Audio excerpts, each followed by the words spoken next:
भैया इस बार राखी पर मैं आपका इंतज़ार नहीं करूंगी क्योंकि अब मुझे पता चल गया है कि शायद आप मुझे याद भी नहीं करते। मोबाइल की स्क्रीन पर आया ये आखिरी मैसेज पढ़कर विवेक की आंखें भर आई।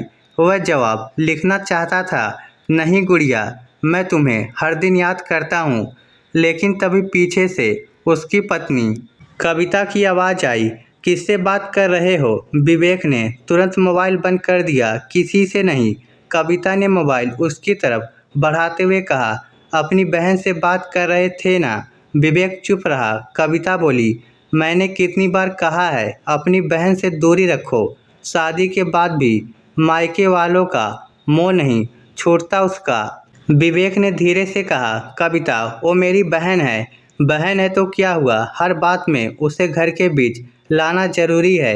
विवेक कुछ नहीं बोला, लेकिन उस रात वह देर तक जागता रहा। उसके मोबाइल में अपनी बहन पूजा की एक पुरानी तस्वीर खुली थी।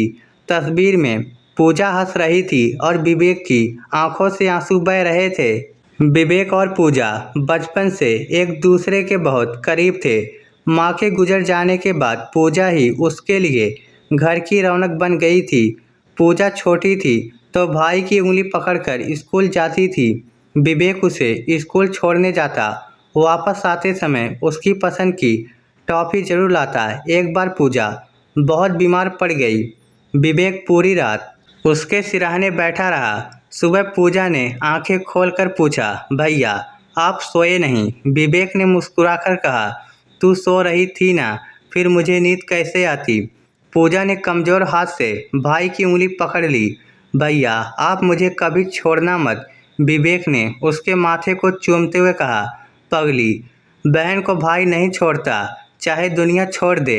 समय बीता। विवेक की शादी कविता से हो गई। शादी के शुरुआती दिनों में कविता और पूजा के बीच सब ठीक था। पूजा भाभी को अपनी बड़ी बहन की तरह मानती थी। वह हर छोटी बड़ी बात में कविता की मदद करती। लेकिन धीरे धीरे कविता को लगने लगा कि विवेक अपनी बहन को ज़रूरत से ज़्यादा महत्व देता है। एक दिन पूजा मायके आई। उसने भाई के लिए उसकी पसंद की मिठाई बनाई। विवेक ने खुशी से कहा, अरे वाह, मेरी बहन को आज भी याद है मुझे क्या पसंद है। कविता चुपचाप सब देख रही थी। रात में उसने विवेक से कहा, तुम्हारी बहन जब भी आती है घर का माहौल बदल जाता है। विवेक ने पूछा, क्या मतलब? मतलब साफ है, शादी हो चुकी है उसकी, अब उसे अपने घर पर ध्यान देना चाहिए। विवेक ने बात टाल दी, लेकिन कविता ने मन में कुछ और ही ठान लिया था। धीरे धीरे कविता ने विवेक के मन में पूजा को लेकर बातें भरनी शुरू कर दी। तुम्हारी बहन सिर्फ ज़रूरत पड़ने पर तुम्हें याद करती है। उसे तुमसे पैसे चाहिए होते हैं। तुम्हें पता है वह हमारे बारे में रिश्तेदारों से क्या क्या कहती है। विवेक हर बार कहता, मेरी बहन ऐसी नहीं है। कविता कहती, तुम्हें अपनी बहन की सच्चाई कभी दिखाई ही नहीं देगी। धीरे धीरे दोनों के बीच गलतफहमियां बढ़ने लगी। एक दिन पूजा ने फ़ोन किया, भैया इस रविवार आ जाओ ना, बहुत मन कर रहा है आपसे मिलने का। विवेक कुछ कह पाता उससे पहले कविता ने फ़ोन उसके हाथ से ले लिया। पूजा, विवेक बहुत व्यस्त है। पूजा ने कहा, भाभी बस कुछ देर के लिए। कविता ने फ़ोन काट दिया। विवेक ने नाराज होकर पूछा, तुमने फ़ोन क्यों काटा? कविता बोली, क्योंकि मुझे पता है अगर वह आई तो फिर घंटों बैठेगी। विवेक चुप हो गया। उस दिन के बाद विवेक अपनी बहन से कम बात करने लगा। पूजा हर बार सोचती, शायद भैया मुझसे नाराज़ है। वह फ़ोन करती, कभी फ़ोन नहीं उठता। कभी कविता कह देती, विवेक घर पर नहीं है। कभी कहती, वह सो रहे हैं। कभी कहती, बहुत काम है। धीरे धीरे पूजा ने फ़ोन करना ही छोड़ दिया। लेकिन हर राखी पर वह भाई की कलाई के लिए राखी जरूर खरीदती, उसे संभाल कर रखती और इंतज़ार करती कि शायद इस बार भैया आएंगे। फिर राखी का दिन आ गया। सुबह से पूजा अपने भाई के आने की राह देख रही थी। उसने थाली सजाई, आरती की, राखी रखी, भाई की पसंद की मिठाई बनाई। लेकिन दोपहर हो गई, भैया नहीं आए। शाम हो गई, फिर भी नहीं आए। पूजा ने मोबाइल उठाया, भाई का नंबर देखा, उंगली कॉल बटन पर गई, फिर रुक गई। उसने खुद से कहा, नहीं, इस बार मैं फ़ोन नहीं करूँगी। उसकी आंखों से आंसू निकल पड़े। उसने राखी वापस डिब्बे में रख दी और धीरे से बोली, शायद अब मेरे भाई की ज़िंदगी में मेरी कोई जगह नहीं रही। उधर विवेक के घर में भी राखी का दिन बिल्कुल शांत था। सुबह से वह बेचैन था, बार बार मोबाइल देखता, पूजा का नंबर खोलता, फिर मोबाइल रख देता। कविता ने पूछा, क्या हुआ? विवेक ने कहा, आज राखी है। कविता बोली, तो विवेक ने धीमे से कहा, पूजा की याद आ रही है। कविता ने जवाब दिया, तो उसे फ़ोन कर लो। विवेक ने उसकी तरफ देखा।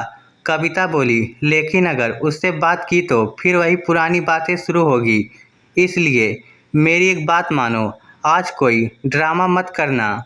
विवेक चुप हो गया। रात हो गई, घर के सभी लोग सो गए, लेकिन विवेक की आंखों में नींद नहीं थी। वह धीरे से उठा, कमरे से बाहर आया, टेबल पर बैठा, मोबाइल खोला और पूजा की वही पुरानी तस्वीर सामने आ गई।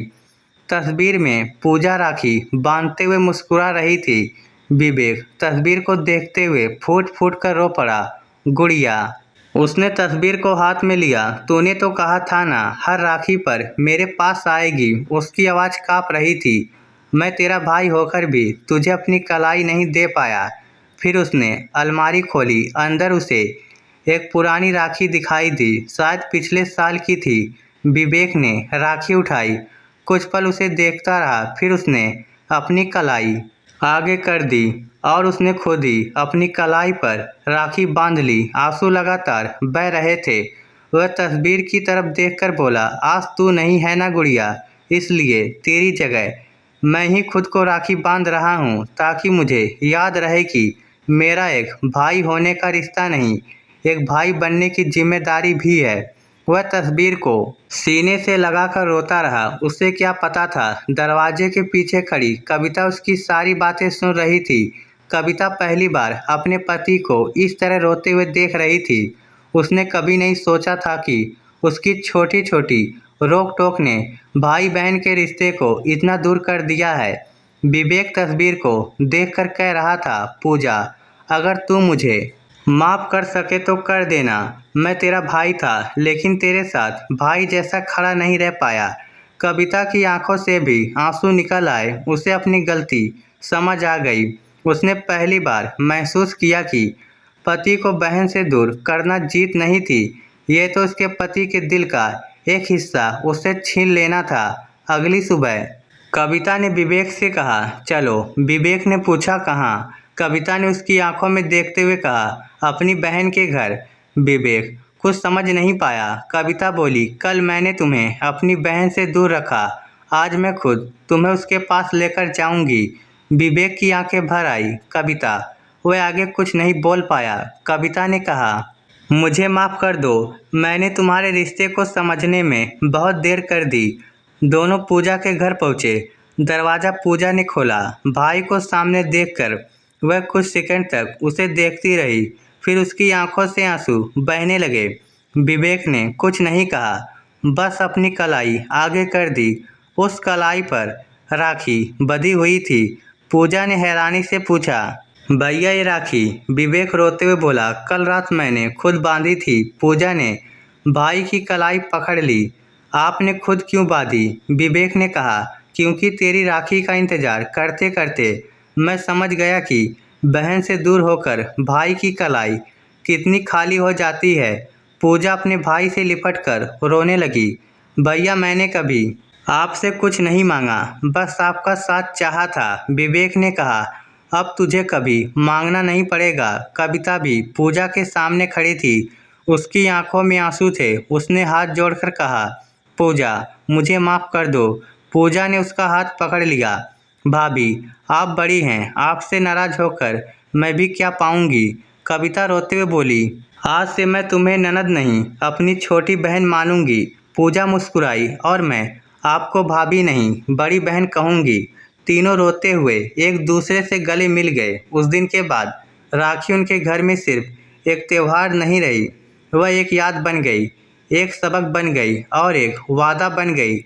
रिश्तों के बीच किसी तीसरे की गलतफहमी को कभी जगह नहीं देंगे, क्योंकि भाई बहन का रिश्ता बहुत अनमोल होता है। बहन हमेशा पैसे नहीं चाहती, उसे बस भाई की आवाज़ सुननी होती है।